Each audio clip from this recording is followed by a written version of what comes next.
A Odisseia é a maior história de aventura. Um rei guerreiro em uma jornada desesperada para casa, para não perder a mulher que ama e o país que governa.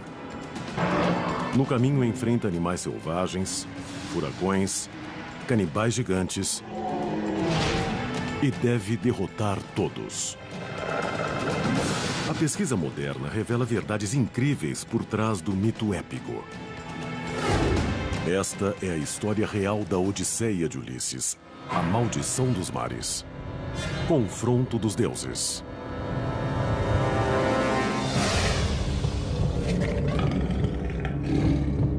Dez marinheiros apavorados estavam presos na toca de um ciclope canibal. 2 de seus companheiros foram devorados diante deles. Cada um deles temia ser o próximo a morrer. Os homens precisavam de um milagre e esperavam que seu líder o salvasse. Ele se chamava Ulisses. Ulisses nunca parou de pensar. Ele nunca desistiu. Ele se recusava a acreditar que pudesse ser derrotado. Essa era uma parte fundamental do caráter dele. Ele era um homem inteligente, que faria o que fosse preciso. Ulisses era um herói sagaz, um líder que usava o intelecto em vez da força. E precisaria de toda a sua esperteza para escapar vivo do ciclope. O interessante sobre Ulisses é que, ao contrário dos outros heróis, Ulisses era totalmente mortal. Ele era um homem. Então nos ligamos a ele de modo especial e a popularidade que ele tinha entre os antigos era por isso.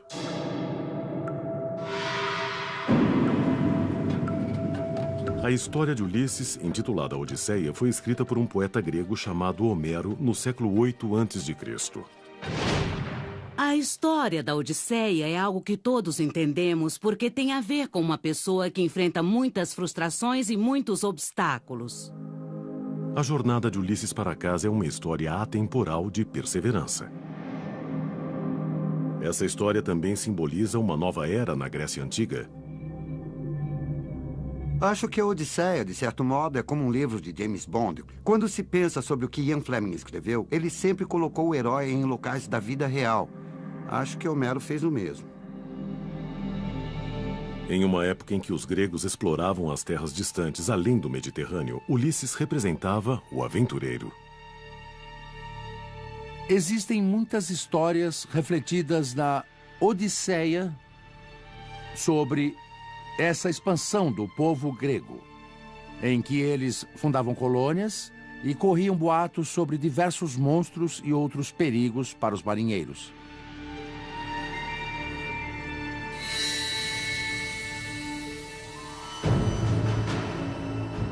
A história de Ulisses começou em Ítaca, a ilha mítica que ele governava. Ele era um rei, respeitado e feliz. Tinha uma esposa a quem amava muito e era muito amado por ela. Eles tinham um filho pequeno. No mito, Ítaca era um oásis de paz rodeado por inimigos. Esparta e Troia, as superpotências da época, eram rivais há anos.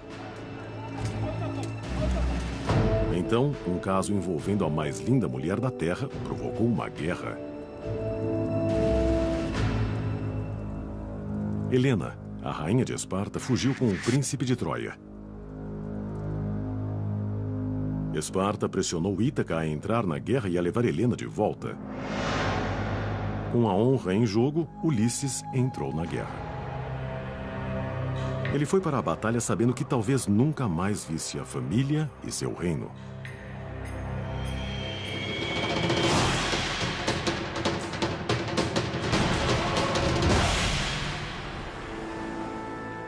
Ulisses liderou uma frota de 12 navios até Troia e logo se viu na frente da batalha.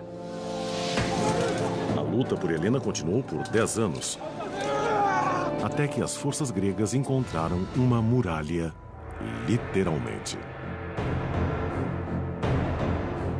A muralha de Troia era tão enorme e impenetrável que os gregos achavam que fora construída pelos deuses.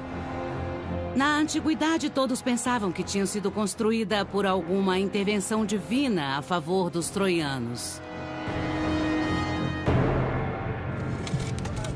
Com a guerra bloqueada, Ulisses criou uma estratégia engenhosa para ultrapassar a muralha.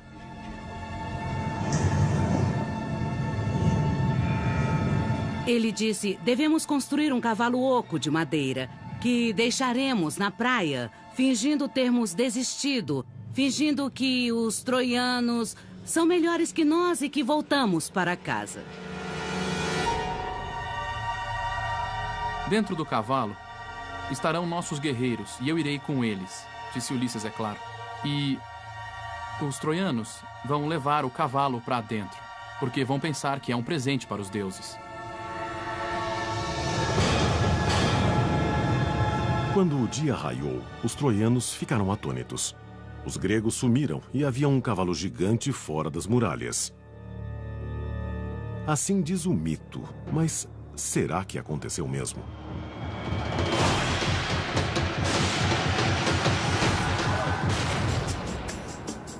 Os estudiosos sempre acharam que Troia era uma cidade imaginária e a Guerra de Troia era só uma lenda. Mas no final do século XIX, uma colina a oeste da Turquia revelou algo impressionante. Uma cidade antiga com uma muralha enorme. E as ruínas de um grande palácio. Duas características da Troia de Homero. As estruturas foram queimadas, como na cidade mítica. O local fica próximo à costa, na região em que se acreditava que Troia estava situada. E o terreno é similar à paisagem descrita por Homero. Mas não é só isso. Os arqueólogos encontraram evidências de guerra nas ruínas. Encontramos diversas pontas de flechas e de lanças em Troia. Também achamos um esqueleto não enterrado na cidade de Troia. Isso é uma evidência importante de guerra, porque os antigos tinham o horror de deixar corpos insepultos dentro das muralhas das cidades. Eles não fariam isso, a não ser que estivessem em circunstâncias muito extremas. A Guerra de Troia realmente aconteceu? Existe alguma verdade na história de Ulisses? A busca de pistas nos leva ao mito.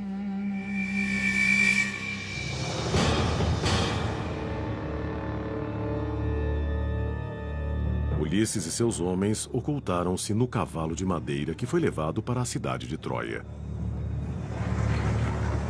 Os troianos pensaram que fosse uma oferenda de paz. O cavalo era um símbolo de Troia. Os troianos eram famosos como criadores de cavalos. O terreno que circundava Troia era para a criação antiga de cavalos, que o Kentucky é para a criação moderna de cavalos. Assim, deixar um cavalo parecia ser uma homenagem aos troianos, um símbolo do que Troia significava.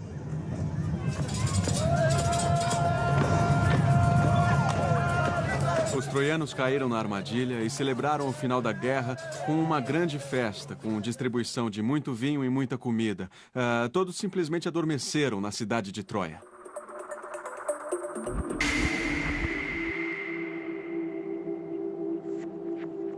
Enquanto os troianos dormiam, Ulisses e seus homens saíram do cavalo. Existe uma ótima descrição em nossas fontes. Os troianos dormiam inocentemente, sonhavam e relaxavam, enquanto os gregos atravessavam a cidade como sombras que rastejavam pelos caminhos escuros. Os gregos atacaram de madrugada. Os troianos foram pegos de surpresa e Troia foi incendiada.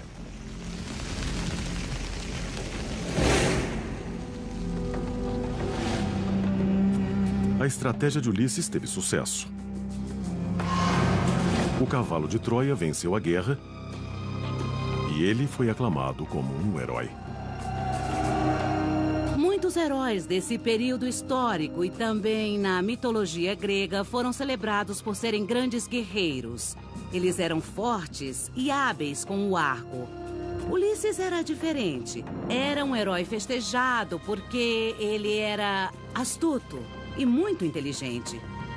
Ulisses lidava bem com a pressão. Ele se viu muitas vezes em locais em que nenhum homem conseguiria escapar. Ele enfrentou a morte certa por muitas e muitas vezes e sempre conseguia achar uma solução. Ele era um tipo de MacGyver antigo.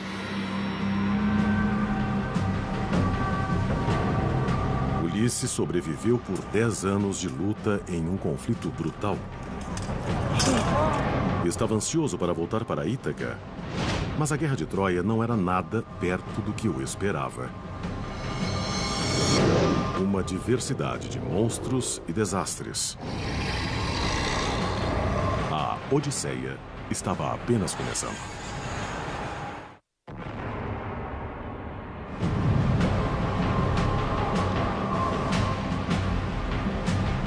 Na Odisseia de Homero, a Guerra de Troia terminou. Agora começava a jornada para casa.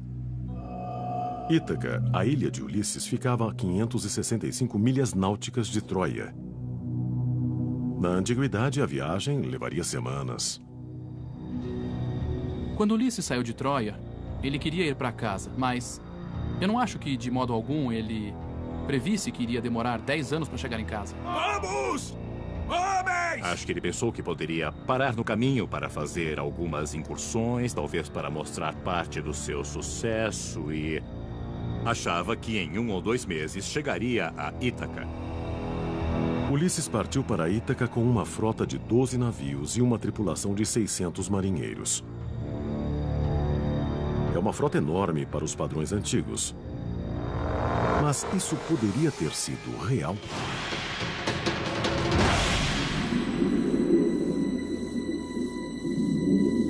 Em 1988, 2 mergulhadores encontraram um naufrágio incomum na costa ao sul da Sicília. O barco tinha 18 metros de comprimento por 7 de largura e era o maior navio antigo já descoberto. Mas qual era sua idade? Os cientistas analisaram os 3 anéis nas pranchas de madeira recuperadas pelos mergulhadores. Os resultados foram incríveis. O barco data de 500 anos antes de Cristo, 2 séculos depois da Odisseia. Foi uma descoberta empolgante. Esse seria o tipo de barco que Homero imaginou para a Odisseia.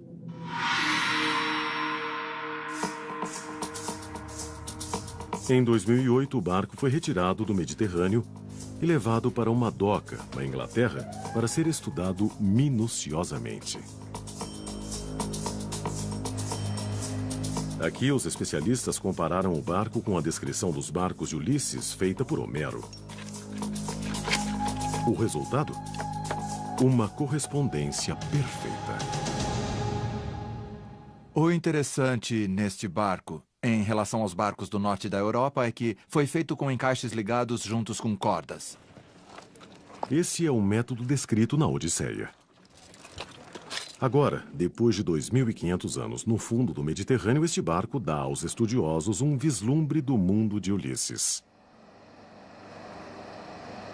Este não é um barco primitivo, mas sim um equipamento tecnológico sofisticado. A jornada de Ulisses poderia ter acontecido, e o mais empolgante disso é que nós temos um barco que é comparável aos barcos que ele usaria.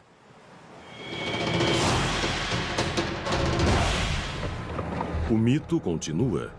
Ulisses dirigia-se para casa. Penélope, sua esposa fiel, e seu filho de 10 anos, Telêmaco, esperavam ansiosos seu retorno. Mas em sua ausência, o palácio fora tomado por libertinos que queriam roubar sua esposa e seu trono.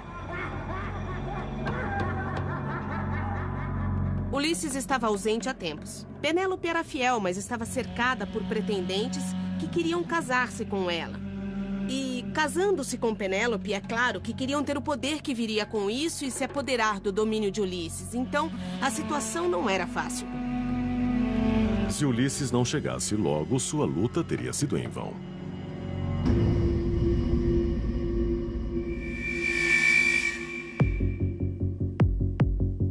A primeira parada de Ulisses foi a cidade costeira de Ismara. Lá, ele buscou vingança contra um antigo inimigo.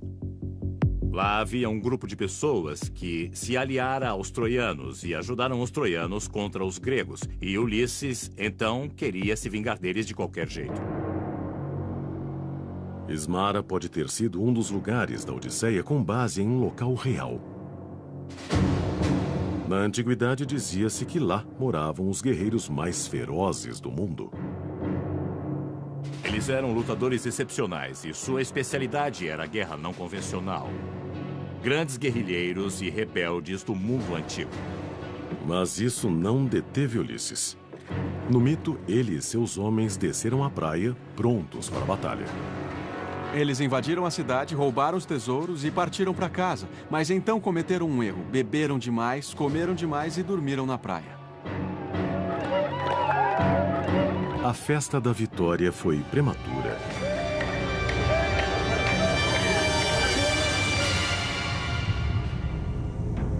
Na manhã seguinte, os nativos atacaram os homens adormecidos.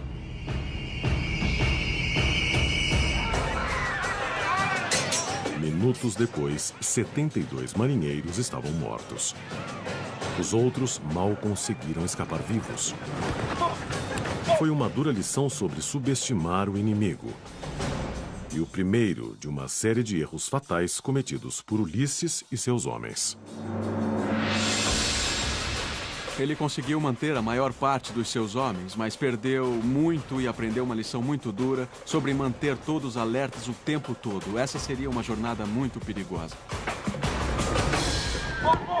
Existe um tema em Homero que podemos simplesmente descrever como sempre estar preparado, nunca baixar a guarda. Inúmeras vezes, nós vemos pessoas que têm um gostinho de vitória e imediatamente festejam.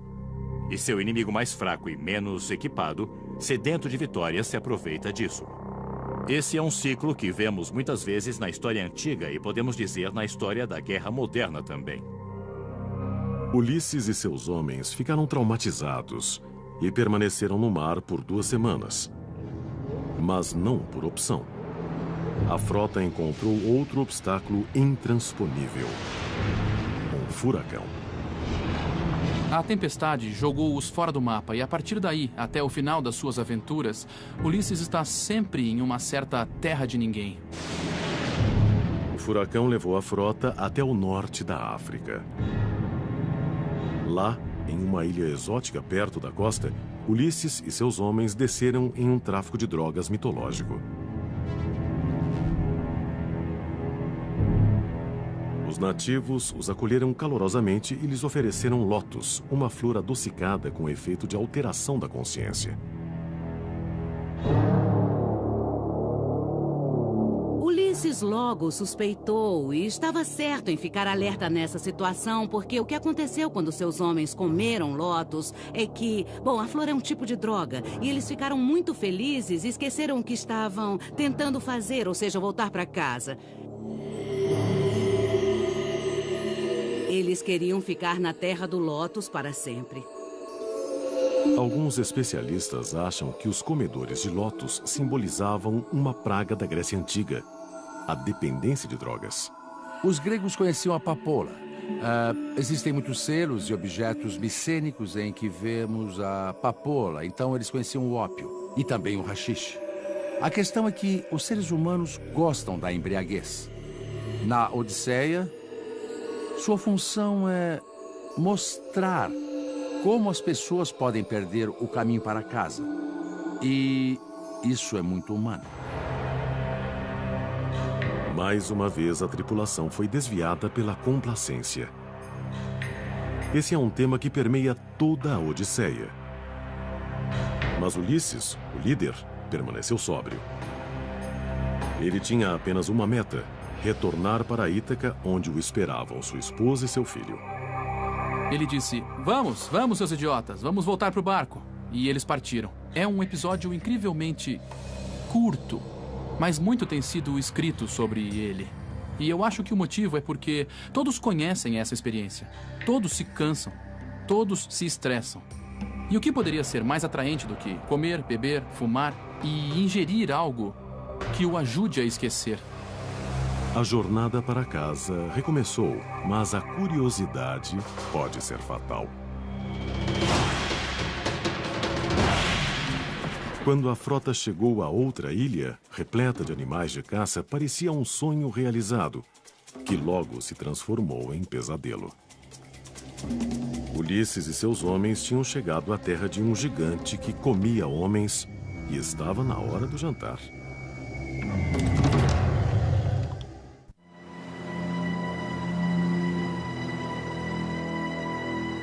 Ulisses, um herói mítico, tentava voltar para a esposa e o filho depois de 10 anos de guerra. Mas a viagem não corria conforme planejado. Depois de semanas no mar, ele perdeu 72 homens em uma emboscada e enfrentou um furacão que o tirou da rota. Uma ilha desconhecida trouxe a oportunidade de estocar provisões e melhorar o moral. É o que parecia. Há diversas razões pelas quais Ulisses teria de ir à praia. Uma era que estavam no mar há tempos. E ele precisava ir à praia para conseguir provisões. Mas outra coisa a lembrar sobre Ulisses é que ele era muito curioso. Algumas vezes curioso demais para seu próprio bem. Ele queria saber... ele ficava intrigado com o conhecimento. E assim, algumas vezes ele foi um pouco longe demais. Existe uma revelação da personalidade grega nesse período de expansão e colonização gregas. Os gregos, na época de Homero, queriam ir para o mundo novo por muitas razões econômicas sólidas, mas também queriam ir porque eram muito curiosos. Ulisses escolheu os 12 melhores homens para explorar a ilha com ele. Antes de sair, ele pegou mais um item, um odre de pele de cabra cheio de vinho. Isso salvaria sua vida. A prioridade era encontrar algo para comer. Perto da praia, eles tiveram sorte. Vejam! E encontraram uma caverna repleta de comida. Mas só faltava uma coisa: o dono da caverna. Quando chegaram à caverna, os homens de Ulisses viram muita comida e se aprontaram para pegá-la e sair logo dali. Mas Ulisses era muito curioso e quis ficar ali. Ele achava que a pessoa que morava ali devia lhe dar um presente. E isso era tradicional na sociedade grega antiga. Uma pessoa que chegava como um estranho nas terras de outra pessoa recebia um presente. Quando um estranho aparecia na sua cidade, sabe, você o acolhia, lhe dava um lugar para descansar, lhe dava comida e era gentil com ele. Na caverna, Ulisses e seus homens serviram-se de um banquete há muito esperado. Ao pôr do sol, o dono da caverna retornou. Mas ele não era quem os marinheiros esperavam. Ele era um ciclope gigante. Um selvagem com a força de 20 homens e um olho enorme no meio do rosto. Ao vê-lo, Ulisses e seus homens esconderam-se nas sombras. Mas o ciclope acendeu o fogo e os homens foram vistos.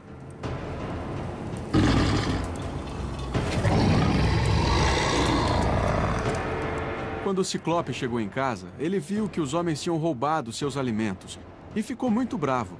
Então Ulisses se apresentou e disse: "Olá, viemos de terras distantes, onde está o nosso presente?" Ele foi um pouco rude também. Então podemos entender que o Ciclope ficasse um pouco irritado. Tudo isso começou terrivelmente errado. Num piscar de olhos, o Ciclope inclinou-se, pegou 2 marinheiros e os devorou. Não sobrou nenhum pedaço deles, nem mesmo os ossos. Quando os gregos viram o Ciclope comer 2 marinheiros gregos, eles ficaram aterrorizados. O canibalismo na Grécia Antiga era um ato incrivelmente bárbaro. Para eles, a marca de uma pessoa civilizada era o modo como comia e bebia. Os homens ficaram apavorados e também frustrados com Ulisses por tê-los levado a essa situação terrível e decidiram, bom, vamos matar o Ciclope enquanto ele dorme. Mas Ulisses, felizmente, era o mais astuto de todos e disse, não podemos matá-lo. Nesse momento, Ulisses tinha um problema. Se ele e os marinheiros matassem o Ciclope, então ficariam presos na caverna porque não eram fortes o bastante para tirar a pedra.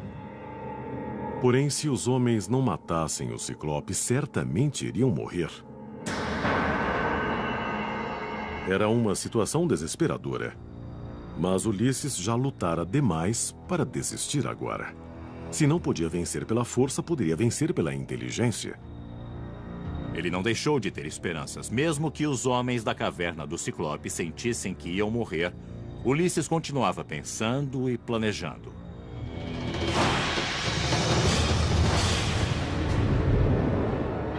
O Ciclope gigante é um dos monstros mais incríveis da mitologia.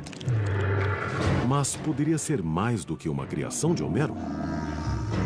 Alguns especialistas pensam que ele foi inspirado por um monstro verdadeiro. E esta pode ser a prova.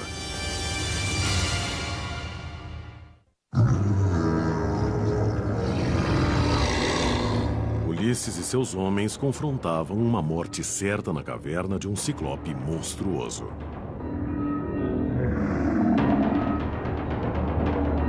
Dois homens já tinham sido devorados e o selvagem iria matar outros. Ao nascer do sol, o Ciclope comeu mais 2 homens. E depois saiu para cuidar dos carneiros, fechando a caverna com uma pedra. O tempo estava se esgotando. E o criador do cavalo de Troia precisava de outra ideia salvadora. E logo... Ulisses era alguém que sobrevivia pela inteligência. O que torna Ulisses diferente de todos os outros personagens míticos é que ele sempre pensava antes de agir. E ele tendia a encontrar uma solução astuta, em vez de uma mais direta. Esse é o mito. Mas qual é a ligação com a realidade?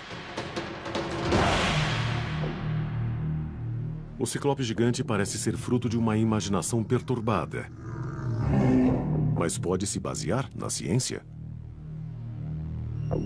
Existem 3 fatos diferentes da vida antiga que poderiam ter inspirado o monstro de Homero. O primeiro é uma doença rara que causa um único olho em fetos. Essa doença se chama ciclopia e pode ter sido conhecida pelos gregos antigos.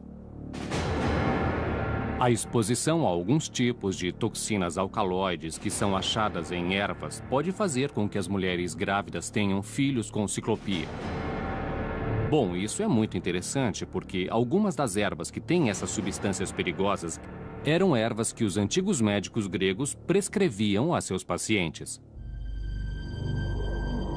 A ciclopia ocorre quando as toxinas impedem que o cérebro se desenvolva. Em vez de ter 2 órbitas oculares separadas, surge uma grande. E então nasce um ciclope. Isso poderia servir de inspiração para lendas sobre criaturas de um olho só que vagavam pela Terra. Mas também é possível que o Ciclope de Homero fosse inspirado por algo muito maior. Um vulcão. No mito, Ulisses descreve o Ciclope como uma montanha humana levantando a cabeça e os ombros sobre o mundo. É bem possível que os antigos gregos olhassem para vulcões em erupção, como o Monte Etna, e vissem um olho vermelho e raivoso do vulcão que cuspia rochas e lava quente. E podem ter imaginado um tipo de homem-montanha monstruoso com um olho só que estava atacando raivosamente a humanidade.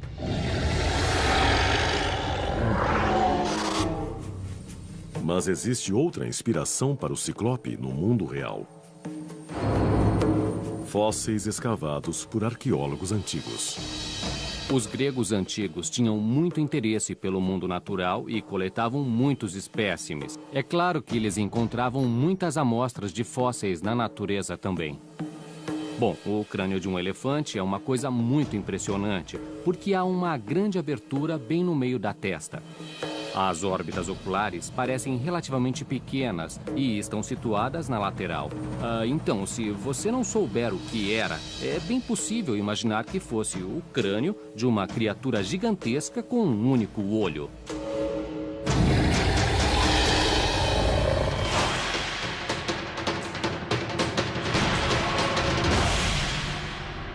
A Odisseia continua. Ulisses e seus homens estavam presos na caverna do Ciclope. Se algo não acontecesse logo, todos seriam devorados. Mas Ulisses continuava concentrado. Há muito medo em torno de todo esse episódio, e os homens ao redor dele tendem a ser derrotados pelo medo. Isso não acontece com Ulisses. Ele percebia de um modo frio e racional que as emoções só iriam atrapalhar, só o impediriam de achar um modo de escapar e solucionar o problema. Ele se focava sempre no problema e apenas no problema. Enquanto o Ciclope cuidava dos carneiros, Ulisses viu uma enorme estaca de madeira e teve uma ideia. Com a ajuda dos homens, ele desbastou a ponta estreita e deixou-a muito fina. Endureceu-a com o fogo e esperou. Ao cair da noite, o Ciclope retornou. Ele pegou mais 2 marinheiros e comeu-os vivos. Algum tempo depois, Ulisses apresentou-se com o vinho que trouxera do barco e o ofereceu ao Ciclope.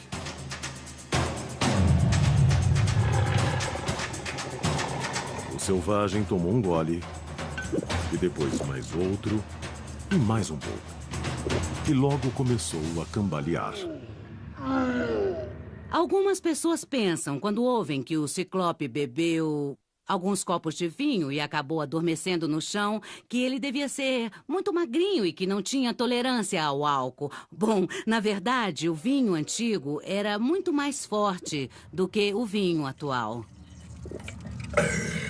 Na antiguidade, havia um vinho muito forte, que podemos até chamar de vinho reforçado, que tinha um teor alcoólico muito alto. E normalmente o que se fazia era medir o vinho e depois diluí-lo com água para obter uma bebida adequada para o jantar. O vinho que Ulisses deu ao Ciclope estava em forma totalmente concentrada. Enquanto o gigante cambaleava pela caverna, ele perguntou o nome de Ulisses e ouviu uma resposta inteligente.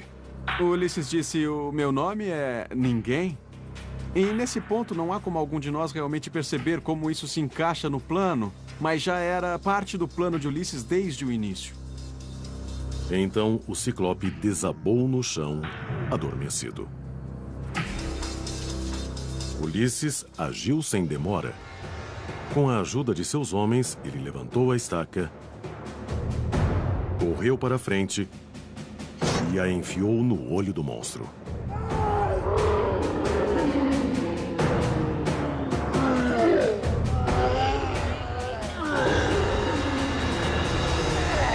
Ouvindo os gritos do Ciclope na caverna, os outros Ciclopes vieram e perguntaram: "O que está vendo aí dentro?" "Ouvimos seus gritos, algo terrível deve ter acontecido." O Ciclope então responde: "Ninguém está me machucando, ninguém está me ferindo."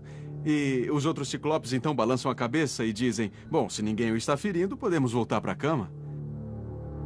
Então, o truque que nosso herói Ulisses tinha começado a preparar antes na história, ao não dizer seu verdadeiro nome e falar que seu nome era Ninguém, agora vemos que deu resultado. O Ciclope ferido retirou a pedra, cego de raiva. Ulisses viu a abertura e agiu depressa. O Ciclope sentou-se na entrada e Ulisses não deixou que os homens saíssem. Ele sabia que o Ciclope os pegaria e não deixou que montassem nos carneiros, pois sabia que teria de ser muito astuto. Ele os amarrou embaixo dos carneiros. Ao amanhecer, os carneiros foram pastar, com Ulisses e seus homens embaixo deles. O Ciclope não era um ser completamente tolo. Ele sabia que os gregos poderiam tentar fugir da caverna e, conforme os carneiros passavam, ele passava a mão por cima, mas os gregos estavam lá embaixo e ele não percebeu. A fuga de Ulisses da caverna do Ciclope é o exemplo perfeito do valor da inteligência. João e o Pé de Feijão, Davi e Golias, é o homem magrinho e esperto que vence o grandalhão tolo. Os grandes obstáculos que enfrentamos podem ser superados pela inteligência. Então, essa é uma história fundamental e também é muito importante para a humanidade. Ulisses era engenhoso, mas ainda não dominara o seu orgulho. Quando o barco se afastava da costa, ele não resistiu e revelou sua identidade. Sou eu! Foi um erro que o perseguiria nos anos seguintes. O Ciclope estava lá amaldiçoando. De repente, Ulisses inesperadamente virou-se e disse: "Você quer saber quem sou eu? Eu sou Ulisses, filho de Laertes." Sou Ulisses! Para nós, esse parece ser um ato idiota, mas a coisa mais importante para um herói grego era algo chamado Klaus, fama. Então era a fama, a reputação que realmente importava. Uma coisa que Ulisses fez nesse momento foi se assegurar de receber o crédito pelo que aconteceu. O Ciclope estava cego e derrotado, mas tinha uma esperança de vingança. Seu pai era poderoso. O Ciclope era um dos filhos do deus dos mares, Poseidon, que queria fazer Ulisses pagar com a vida.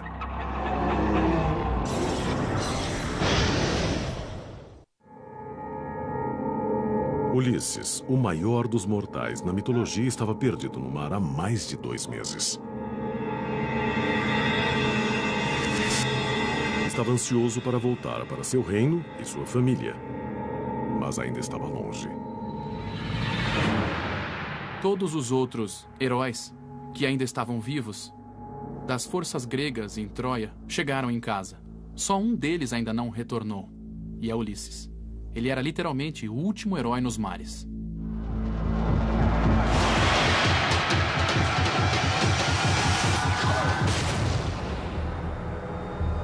Desde o início, a viagem de retorno de Ulisses não seguiu conforme os planos. Ele enfrentou um exército mortal e um ciclope sedento de sangue e foi desviado de seu curso pelos ventos de um furacão. Essas ameaças teriam abalado o espírito da maioria dos homens, mas Ulisses não era como a maioria. Uma das coisas que torna Ulisses um personagem tão forte é que cada desafio que aparecia, ele tratava como só mais um obstáculo a superar. Ulisses ainda teria de enfrentar o pior obstáculo de todos. O Ciclope, que ele cegou para escapar, era filho de um dos deuses mais poderosos da mitologia. O Senhor dos Mares, Poseidon. O Ciclope pediu ao pai, o deus Poseidon, que o vingasse de Ulisses, que o matasse ou então que transformasse o resto de sua viagem num verdadeiro inferno. Ao atacar o filho de um deus, ao atacar o Ciclope, que era filho de Poseidon, ele cometeu um erro duplo. O primeiro é que ele irritou um deus, mas o segundo é que irritou o deus dos mares e estava navegando para casa. Ulisses enfrentava 2 grandes desafios: sobreviver à ira de Poseidon e voltar para casa antes que outro homem roubasse sua esposa.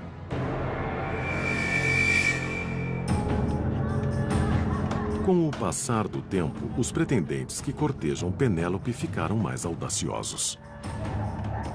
Os gregos viam que ali estava uma mulher bela, maravilhosa e capaz, Penélope, e que ela estava sozinha.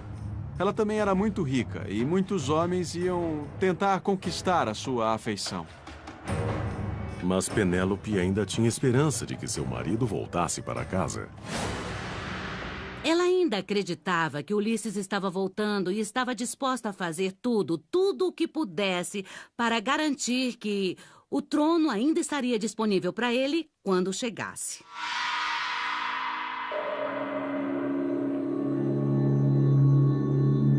Alguns dias depois de escapar ao Ciclope, Ulisses encontrou alguém que podia ajudá-lo a chegar em casa. Na ilha de Eólia, ele encontrou um rei chamado Éolo. O rei Éolo tinha um poder especial. Ele podia controlar os ventos. Ele podia regular e controlar a direção dos ventos. Em segredo, o rei Éolo deu um presente a Ulisses. Uma bolsa contendo todos os ventos que poderiam tirá-lo do rumo. Desde que a bolsa ficasse fechada, ele teria uma viagem tranquila até Ítaca. Esse era um presente muito importante para os viajantes antigos. Isso equivaleria a dar a Ulisses uma frota de aviões a jato. Os ventos eram a força motriz dos barcos antigos. Era um presente maravilhoso porque os ventos iam levá-lo para casa. Por 9 dias e noites, os gregos navegaram para Ítaca com ventos favoráveis. Finalmente, Ulisses estava a caminho de casa. Ele ficou acordado o tempo todo trabalhando no barco. No 10º dia, Ítaca surgiu no horizonte. Mas a fadiga venceu o herói. E quando Ulisses adormeceu, os marinheiros quiseram descobrir o que havia na bolsa misteriosa. Os homens pensaram que havia ouro, havia prata, havia tesouros que Ulisses não queria partilhar com eles. Eles queriam uma parte, e a curiosidade, junto com um pouco de cobiça, levou-os a agir. Com as praias de Ítaca à vista, eles abriram a bolsa. E a maldição de Poseidon abateu-se sobre eles.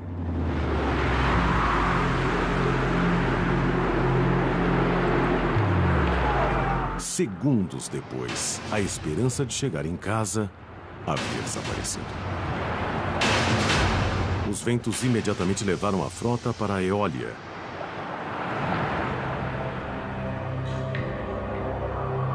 Mas, desta vez, ele não teria a ajuda do rei. Ulisses perguntou a Éolo: "Você pode nos ajudar de novo?" E Éolo respondeu: "Não. Você foi claramente amaldiçoado pelos deuses. Não havia modo mais fácil de chegar em casa do que com aquilo que eu lhe dei. Se não chegou em casa, é porque algum deus está contra você e eu não vou interferir. Siga seu caminho." Foi outro duro revés para Ulisses. Mas ele não perdeu tempo pensando no que acontecera. Ele pode ter se desanimado, como nós teríamos, ou até mais do que todos nós, mas ele sempre continuava, ele sempre encontrava um jeito. A perseverança de Ulisses foi testada novamente alguns dias depois da partida de Eólia. A frota chegou a um porto misterioso e foi atacada por uma raça de gigantes canibais.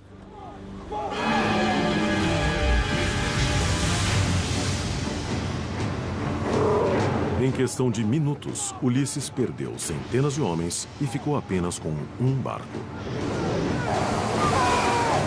As ondas tingiram-se de vermelho com o sangue. Mais uma vez, a maldição de Poseidon foi cruel e devastadora. Vamos! Homens! Quando Ulisses partiu de Troia, ele não pensou que teria uma jornada épica para sua casa. Acho que ele nem imaginava o tipo de jornada, as dificuldades e aventuras que encontraria no caminho para casa. As aventuras de Ulisses estavam apenas começando. O resto de sua viagem para casa traria desafios mais intimidantes do que os enfrentados por qualquer outro homem. Na continuação da história de Ulisses, o herói mortal era um homem marcado. Poseidon colocou sua cabeça a prêmio. E a cada dia, a tripulação e as chances diminuíam. Até que Ulisses se viu sozinho, um homem contra tudo, com uma meta: chegar em casa antes que fosse tarde demais.